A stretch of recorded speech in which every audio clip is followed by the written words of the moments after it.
E aí, galera, voltamos com mais uma aula de educação física. Hoje, dando continuidade ao nosso conteúdo futebol, vamos conhecer um pouquinho mais sobre a trajetória do futebol agora aqui no Brasil, já que na aula passada falamos um pouco da trajetória do futebol nas civilizações antigas. Hoje vamos falar especificamente do futebol aqui no Brasil, quando ele já chega na Inglaterra, né, com toda uma característica como conhecemos hoje do futebol.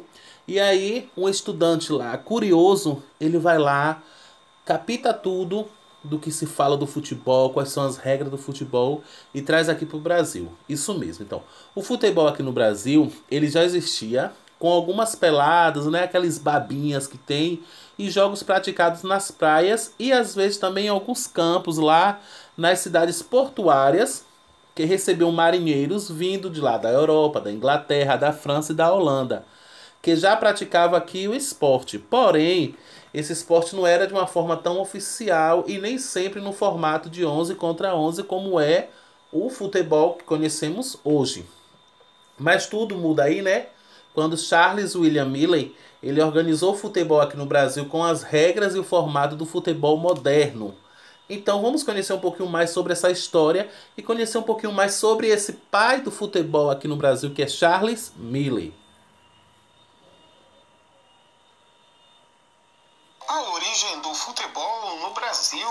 O futebol já existia pelo Brasil, com algumas peladas e jogos praticados nas praias e alguns campos nas cidades portuárias, que recebiam marinheiros vindos da Europa, da Inglaterra, França, Holanda, que já praticavam o esporte, porém de forma extraoficial e nem sempre com o formato de uma partida com 11 contra 11. Mas tudo mudou quando Charles William Miller organizou o futebol aqui no Brasil com as regras e o formato do futebol moderno. Então vamos a essa história. Foi em 30 de junho de 1874 que nasceu o filho de um escocês que morava aqui no Brasil e também de uma filha descendente de ingleses. Era John Miller e Carlota Antunes Fox. O seu pai, John Miller, trabalhava na empresa São Paulo Railway Company. Era uma empresa ferroviária que fazia a linha entre a cidade de Santos, passando pela capital São Paulo, e ia até a cidade de Jundiaí. Aos 10 anos de idade, o jovem Charles Miller foi enviado para a Inglaterra, para a cidade de Southampton, na região do estado de Hampshire, ao sul da Inglaterra, onde ele estudou no Bannister County School. Foi onde ele teve contato com o futebol, também com o cricket e o rugby. Era um jogador muito talentoso, fez até parte da seleção local da cidade e defendeu também o estado de Hampshire. Miller também jogou pela equipe do Southampton, ainda na época que era amador, e pelo Corinthians Football Club. Aos 20 anos, em fevereiro de 1894, Miller retorna para o Brasil, trazendo em sua mala 2 bolas de futebol, alguns uniformes e um livro de regras para trazer a prática de futebol aqui para o Brasil. Um pouco mais de um ano que ele estava aqui no Brasil, ele já tinha entrado para a empresa, para a São Paulo Railway Company, a mesma empresa do seu pai, e organizou um ano depois uma partida entre os funcionários da São Paulo Railway Company e os funcionários da São Paulo Gas Company, que era uma empresa de gás que fornecia a iluminação da cidade na época. Então essa partida foi realizada lá na Várzea do Carmo, onde hoje é a região do Brás, onde foi realizada a primeira partida organizada do futebol, seguindo todas as regras e totalmente documentada. E o resultado dessa partida foi 4 para São Paulo Railway Company e 2 para São Paulo Gás. Com 2 gols, adivinha de quem? Isso mesmo, de Charles Miller, que era muito habilidoso. Não existem gravações de futebol na época aqui no Brasil. Essa partida aí que você está conferindo é da mesma época, porém gravada na Inglaterra. Miller foi fundamental na montagem do São Paulo Athletic Club, o SPAC, na época do finalzinho do século XIX. Foi o primeiro clube de futebol brasileiro.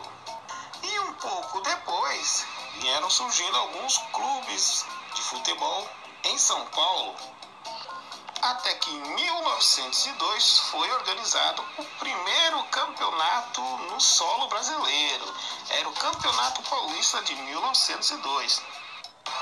E a equipe do SPAC foi campeã com o artilheiro Charles Miller, que conquistou o tricampeonato 1902, 3 e 4 e também o tetracampeonato 1911, onde no ano seguinte ele se aposentou como jogador e virou um árbitro e também um cartola do futebol, organizando o futebol paulista no início do século XX.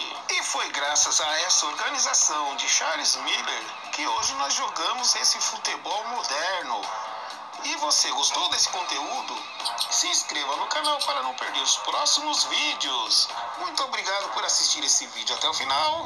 Até o próximo vídeo. Bom, vale relembrar também, né, que no início aqui o futebol ele era praticado apenas por pessoas da elite, sendo vedada a participação de negros em times de futebol. Em 1950, a Copa do Mundo foi realizada aqui no Brasil, mas infelizmente a seleção brasileira perdeu o título em pleno Maracanã para a seleção uruguaia, de 2-1. Em 2004 e 2014, a Copa do Mundo de Futebol foi realizada aqui também no Brasil, porém, o Brasil também não levou o título. Bom, o futebol, né, como todos nós sabemos, ele é uma grande paixão aí nacional, mundial, praticado em centenas de países. E este esporte ele desperta tanto interesse em função de sua forma de ser disputada, de sua forma atraente. O futebol então torna-se tão popular graças ao seu jeito simples de jogar. Basta uma bola, equipes de jogadores e as traves, que podem ser feitas até mesmo com chinelos, para que em qualquer espaço crianças e adultos possam se divertir com o futebol, na rua, na escola, no clube, no campinho do bairro e até mesmo no quintal de casa. Então, desde cedo, os jovens brasileiros, eles de todo canto do mundo também, eles começam a praticar o futebol. Vale ressaltar que no ano de 1904 foi criada a FIFA, né, que é a Federação Internacional de Futebol, que organiza até hoje o futebol em todo o mundo. É ela que é responsável por tudo, por todas as regras. É a FIFA que organiza as grades de campeonatos, de Copa do Mundo.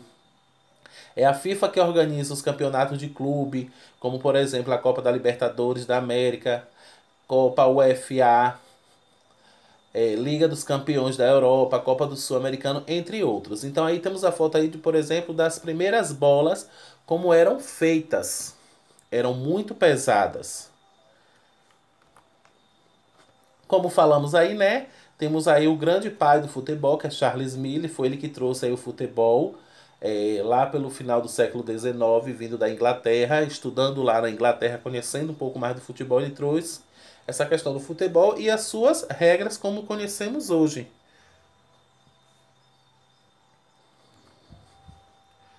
Vamos falar aqui um pouquinho, basicamente, né, das regras do futebol. Então, conhecer um pouco mais sobre essas regras. Bom, as primeiras regras, né, universais mundiais do mundo todo do futebol foram criadas lá em 1863. E no ano de 66 foi fundado a International Football Association, o IFBA, pelas 4 associações de futebol britânicas: Inglaterra, Escócia, País de Gales e Islândia do Norte. Como a entidade mundial com a responsabilidade de desenvolver e preservar as regras do jogo. A FIFA, criada em 1904, se une à IFAB em 1913. Bom, o fato das mesmas regras, né, serem aplicadas nas partidas de todas as confederações, de todos os países, cidades e vilas ao redor do mundo, é um forte fator aí para que a unidade das regras sejam preservadas. É também uma oportunidade que deve ser aproveitada para o bem do futebol em todos os lugares. Então, O futebol deve ser praticado com base em regras, então o futebol tem regras a serem seguidas que propiciam um jogo limpo, que é o chamado fair play, pois um pilar crucial da beleza do jogo bonito, e a sua legitimidade está em característica vital do espírito do jogo.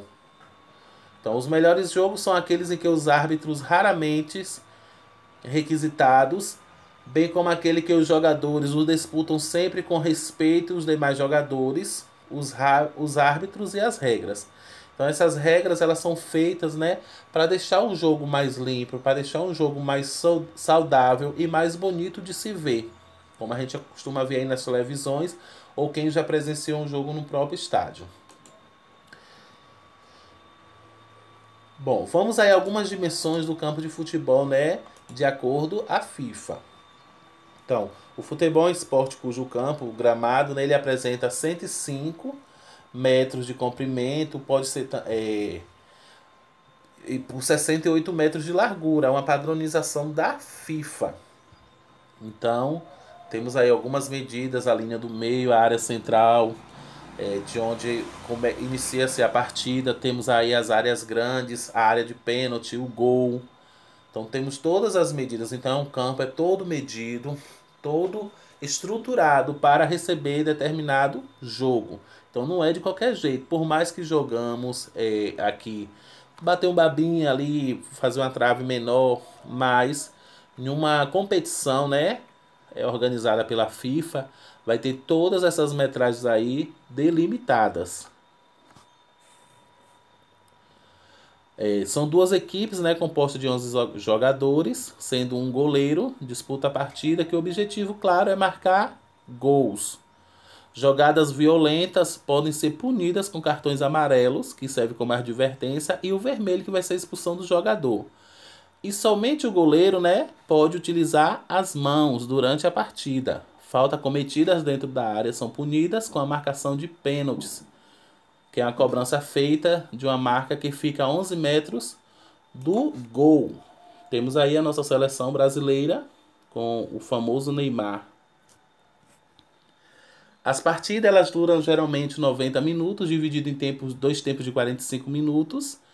E as pausas são resposta com acréscimos determinados pelos árbitros. Em disputas eliminatórias, comumente conhecida como mata-mata, se o jogo estiver empatado, é realizada a prorrogação, composta de 30 minutos, dividido em tempos de 15 minutos. Caso a disputa permaneça empatada, haverá cobrança de pênaltis. O jogo ele é supervisionado por um árbitro. É proibido o uso das mãos para o manejo da bola. Para evitar que os jogadores do time adversário fiquem apenas na área penal do lado adversário, foi criada a regra do impedimento. Ela consiste em impedir ou invalidar um gol que tenha sido feito por um jogador quando não há pelo menos dois jogadores da outra equipe entre ele a linha de fundo adversária.